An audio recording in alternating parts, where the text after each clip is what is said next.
Hi, this is Lauren from LSP Actions and welcome to the video tutorial for the LSP white background overlays.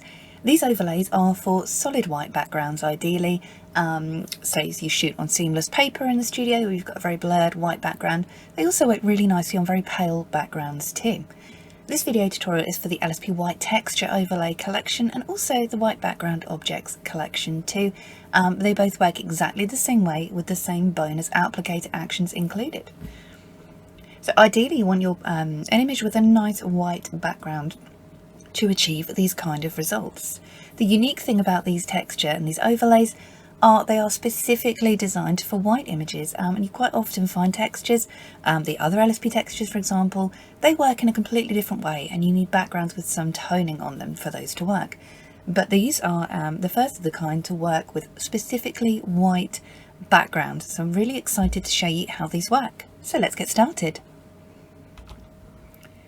Upon downloading from the website, you will get a zip file containing the overlays, and you can also download the applicator actions separately. So to get the actions into Photoshop, you literally double click and they're in. If you can't see the actions, come up here to Window and hit Actions. And here they are here. To get the overlays working in Photoshop, what you're going to first need to do is unzip the file. If it's got a zip on it, even though you might be able to double click and read this on your computer, Photoshop will not be able to read that.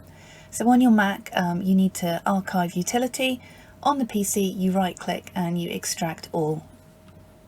And when you're done, you should have a separate folder with your overlays in. So you'll have the zips and you'll have an open folder. If you still only have the zip, you need to really get in there and make sure you've extracted those files. So let's open up the textures here, and you'll see inside are the high resolution JPEG images of these textures. If you want to apply these by hand, you need to use the multiply blend mode, but these actions will do it all for you. So let me show you how to use the actions. Once you've double clicked the actions, they will appear right at the bottom of your action panel here. Let me just go ahead and close this down. What I like to do is grab the action, the little close down folder, and drag it right to the top of your action panel here. I have a lot of actions open, and then go ahead and open it up and you'll see the actions here.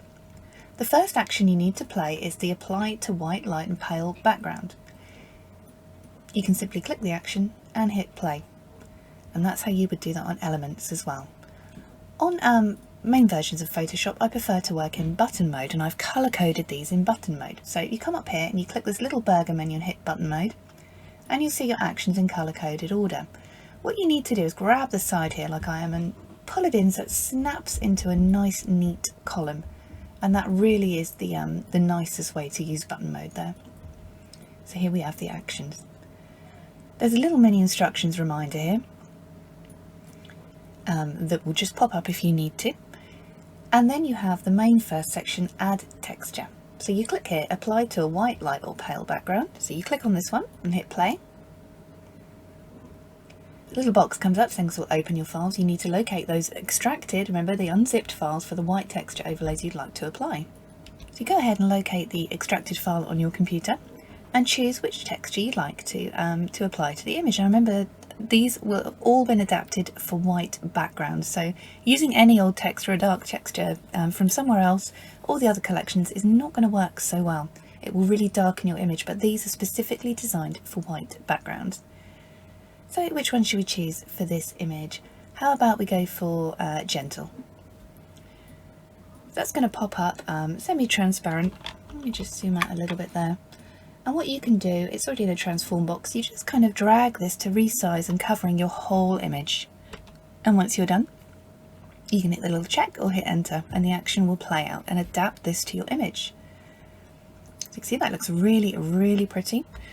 But we can also see this is going over the subject's skin a little bit. So a brush has already been selected.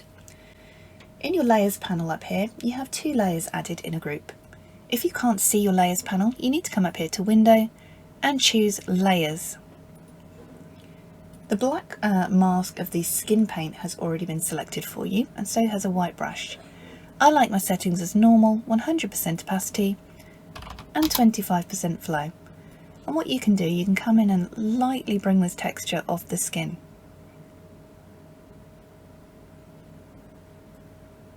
For tricky areas you may wish to use a hard brush, so bringing the hardness of your brush up in, and don't be afraid to zoom in if you need to. Another thing you can do if you're on Photoshop Creative Cloud is use the Select Subject option. So click on your background layer, hit W on your keyboard, or select your magic wand tool up here, and you'll see an option Select Subject pops up. If you can't see this, you can go on Select up here and go into Select and Mask, where you can select your subject. So go ahead and click on Select Subject, and quite often it makes quite a good selection for you. If you want to go into Select and Mask and refine hair a little more, you can, but I find with the textures you almost want a little bit creeping into the hair, especially with dark hair like this, it really won't show. Back on your brush, on the skin paint layer, and now you have a selection already made. You can just kind of go in a lot, you know, you don't have to be quite so focused with that, you can just rub that texture off there. Control or Command D will deselect that selection for you. A black brush means hide, so I'm just going to select the brush. I'm just going to hide this skin paint a little bit here, because you can see this dress would be a little transparent there. And any other areas where it's kind of come off onto that texture. You can also go directly onto the texture layer mask here. This is the texture layer. The white layer mask means the entire texture is showing.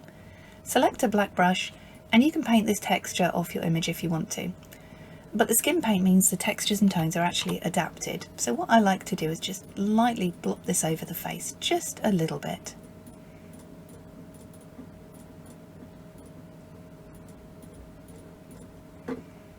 And that's done. You can turn this mask on or off, this group on or off, to see your before and after there. And if you want to adapt the texture a little bit more to your image, you have the Texture Adapt section. Now this needs to be played only once you've added your texture, and make sure you click on this texture box before playing any of these actions. Otherwise they're not going to play out properly and it might mess things up a little bit, and you have to kind of undo and delete and start over. So make sure you've clicked on this little box here. You have Flip the Texture. This will flip the texture horizontally if you want to have it going the other way, or if you're using an overlay that has some shadows in it and you want them to match your image. Blur the texture is nice, so you click on that one and you will get a Gaussian blur box pop up. And what this does is it adds a little bit of blur, so if you want some separation between your subject and a background, I recommend adding a little bit of blur and to really soften that up and add that separation in. Have it increase the texture. This will make the texture a lot stronger. Any of these actions that pop up and you don't like them, you just grab it like this, a little fist, and drag it down to the trash icon. You have Calm the Texture, and that will really mute the texture down to your image. You can slide the opacity on any of these as well, until you're really happy. So it's very adaptable and it's all done for you. Darken the texture, lighten the texture. You can change the colour. So if you click this, you get a hue and saturation. It will come up as a random block colour to start with. This little box here, little hue and saturation box in your layers panel, double click on this and you can slide this to change the complete colour of the texture. If it's a texture that already has some colours in there that you'd like to tweak, you can take it off Colorize and you can just slide the top here, and that will change the toning of the whole texture there. You also have a Desaturate the Texture, which will take the colour of the texture down to grey. So what this does, it just completely wipes all the colour out of that texture and it allows your subject to pop. So if you wanted to take the colour off, you can use that Desaturate option there. Simply turn this little eye on or off on any of these layers to see what they're doing. Underneath this you have a Brighten brush on. Does exactly what it says. It creates a Brighten layer. You can grab your brush and you can just add some brightness over your whole image if you wanted to really lighten, whiten and brush up any of those areas. See there, before and after. Overlay the texture on top. This works if your image is a little darker and you really want to get just that real pop. So you hit, make sure you select the texture. I've been a bit naughty, I've not been doing it. Make sure you select this texture here before you play any of these for best results. So you can see this has overlaid the texture over the entire image. You can play with the opacity up here of this one. And you can also come up here onto blend mode where it says soft light, and you can just kind of mess around with this and really see kind of the results you want to get for that, overlaying it over your whole image. That's quite a niche specialist one, so you don't have to go in and do that one. And then under this you have add floor perspective. So if your subject is on a full length background, you can see the feet, you're going to want to add some floor perspective to your texture to really embed it into that background. I'll show you how to do that in the next video on a full length image. To finish up, you have pretty image matte. And what that does, not for all images, you can play with this. It adds a pretty warm matte effect to your image, and you can play with the opacity up here to make this stronger or calmer. And then in your extras you have as well, you have a vignette which darkens all around the edges of your image there. The brush has been selected, you can take this off any areas you don't want, so that really brings that attention into your subject and it makes the texture look a little bit more intense around the edges if you wanted to do that.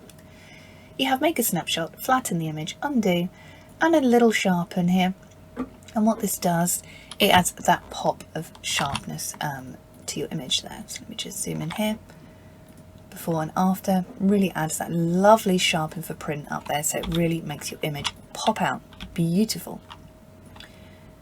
So in the next video I'm going to go over adding floor perspective and a couple of other images, adding textures to them, just showing you a few extra things that you can do. So if you'd like to watch those other videos to see those demos in action, please do. You can get these white overlays, especially for white backgrounds, over on the website lsp-actions.com. I'm Lauren, thanks for watching.